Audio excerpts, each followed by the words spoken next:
আল্লাহর নবী জনাব মুহাম্মদুর রাসূলুল্লাহ সাল্লাল্লাহু আলাইহি ওয়াসাল্লাম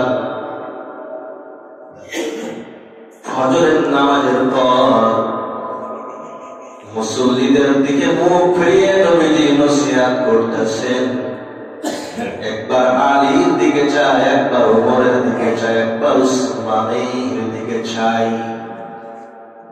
আল্লাহর নবীজি যখন আবু বকরের দিকে চেয়েছেন, আল্লাহর নবীজি খেয়াল করে দেখে আল্লাহর নবীজির বিশিষ্ট সাহাবী হযরত আবু বকর সিদ্দিক কখনো হাসে, কখনো চোখের পানি ছেড়ে ছেড়ে কাঁদে। নবীজি অনেকক্ষণ ধরে আবু বকরের মুখের দিকে তাকিয়ে, আবু বকর কখনো হাসে, কখনো কাঁদে। নবীজির ভিতরে কৌতূহল জেগেছে, আমার আবু বকর কখনো হাসে, কখনো কাঁদে কেন? নবীজি আবু বকরকে ডেকে বলছেন, আবু বকর কাম হেয়ার এদিকে এসো। ও আবু বকর, আমি নবীজি অনেকক্ষণ ধরে তোমার মুখের দিকে লক্ষ্য করে দেখি, তুমি কখনো কাঁদো, কখনো হাসো, কারণ কি আবু বকর? হযরতে আবু বকর করে কান্না শুরু করেছে। আবু বকর কাঁদো কেন? তোমার হাসির কারণ কি? তোমার কান্নার কারণ কি? আমি নবীজি একবার শুনতে চাই। এই কথা বলেছে যখন আবু বকর নবীজিকে ঘটনা বলা শুরু করেছে, তখন হযরত আবু বকর বলে, ইয়া রাসূলুল্লাহ, ইয়া হাবিবাল্লাহ,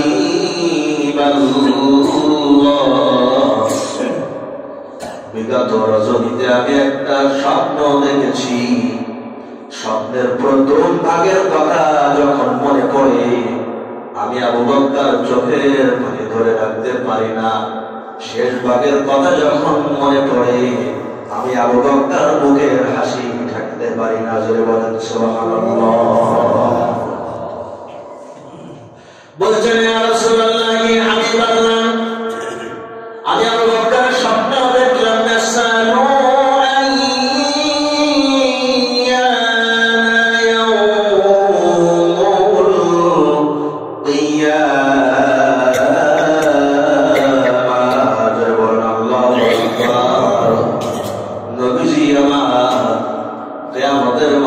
সংগঠিত হয়ে গেছে। কাফা বিনাফসিকা ইয়াউমা আলাইকা হাসিবা, আমার রব আল্লাহ কিয়ামতের ময়দানে সকলের কাছে হিসাব শুরু করে দিয়েছে। জোরে বলুন আল্লাহু আকবার।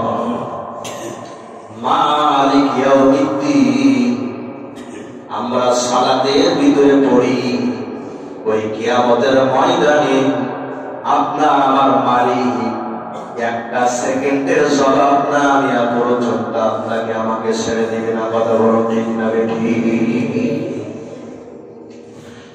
বলছেন নবীজি, আমার কিয়ামতের মাঠ সংগঠিত হয়ে গেছে। আল্লাহ রাব্বুল আলামিন তার আসামির কাঠ করায় নিয়ে আবু বকর আমাকে তুলে দিয়েছে। তুলে দেওয়ার পরে বলে, আবু বকর, তোমার 60 বছর জিন্দেগি হায়াত আমি দান করেছি। পৃথিবীতে বহু নাজ নিয়ামত তুমি গ্রহণ করেছো। রুম্মানের মতো স্ত্রী আমি তোমাকে দান করেছি। এই রুম্মান ছিল হযরতে মা আয়েশার মা, আল্লাহর নবীর শ্বশুর আবু বকরের স্ত্রী।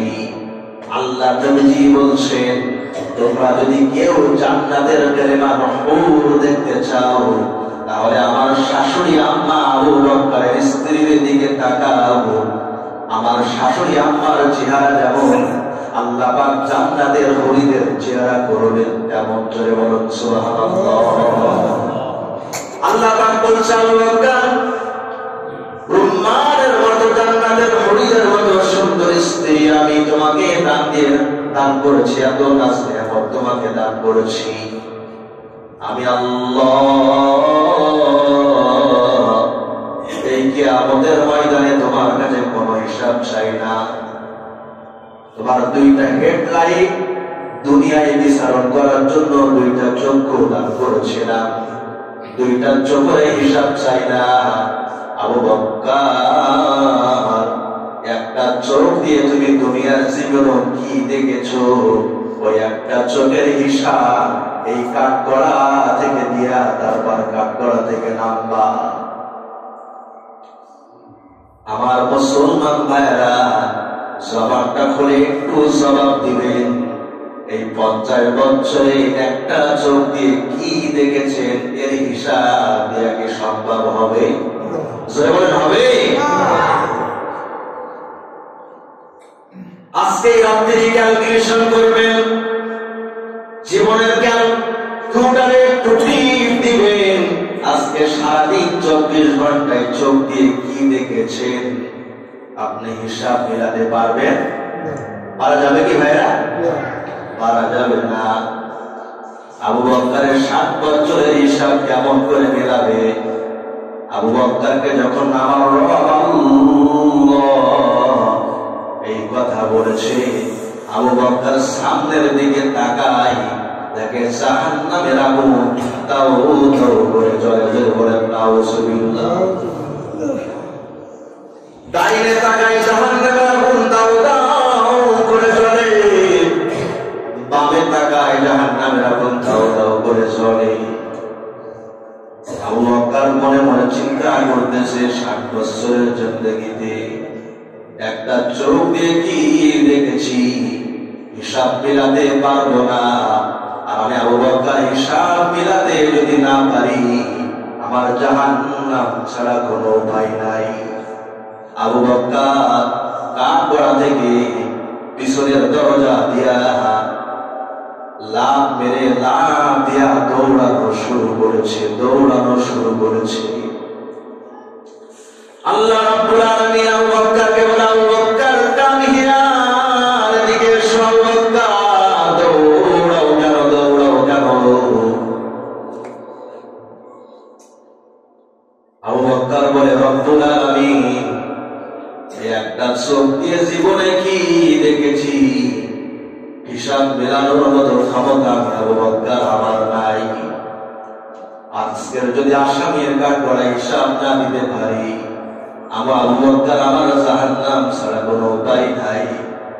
মালিক এই জন্য আমার তো জাহান্নামেই যেতে হবে, আপনার ওয়ার্ডার ছাড়া আমি আবু বকর জাহান্নামের দিকে দৌড় মারা শুরু করেছি।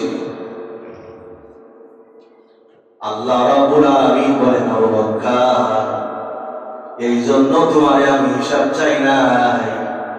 আবু বকর, তুমি কি জানো না, ওই যে আমার নবীজি হিজরতে গিয়েছিল, তোমার দরজায় এসে কড়া নাড়া দিয়েছে আবু বকর।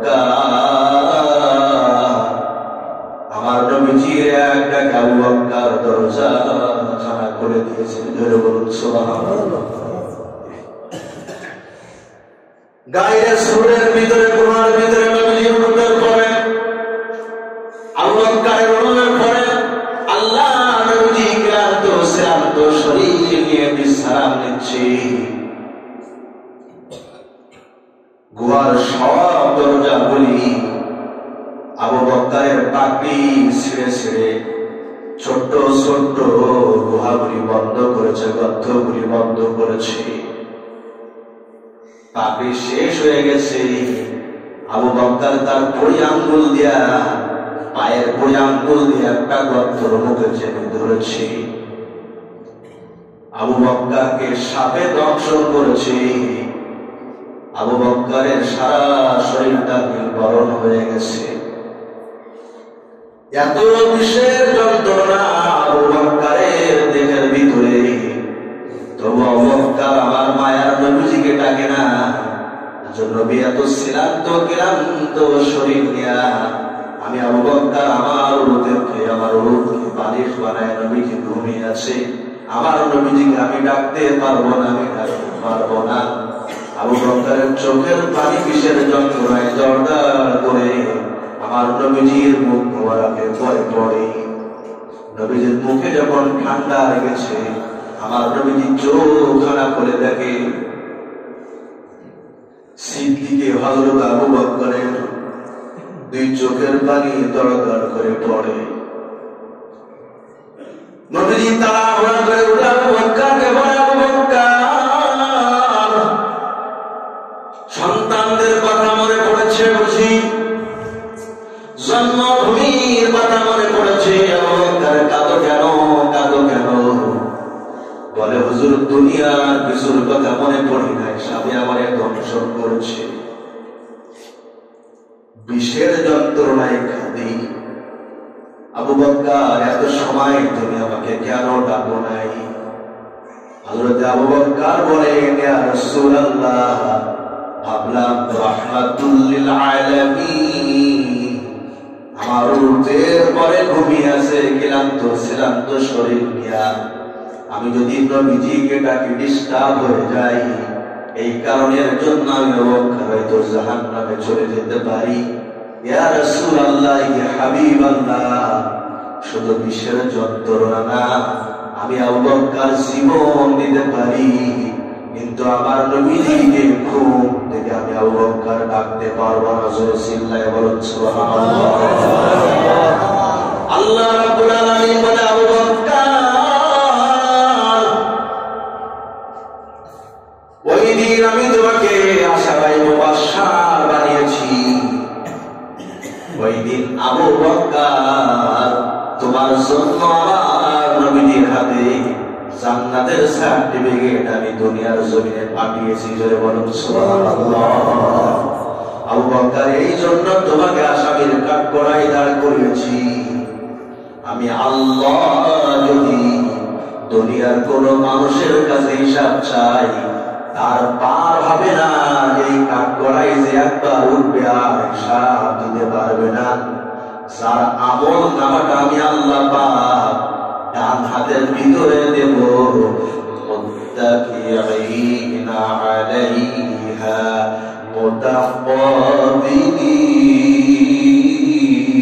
মুতাফাদ্দিলিন। জোরে বলুন আল্লাহু আকবার। আমি যার ডান হাতে আমল নামা দিব, ওই ব্যক্তি জান্নাতের চেয়ারে হেলান দিয়ে বসবে। জোরে বলেন সুবহানাল্লাহ। এ আমার মুসলিম ভাইরা, মুসলমান ভাইরা, বলছিলাম জীবন আর মৃত্যুর মাঝখানে পরীক্ষা। কিসের পরীক্ষা? জোরে বলেন। আমলের পরীক্ষা। কিসের পরীক্ষা? জোরে বলেন। আমলের পরীক্ষা।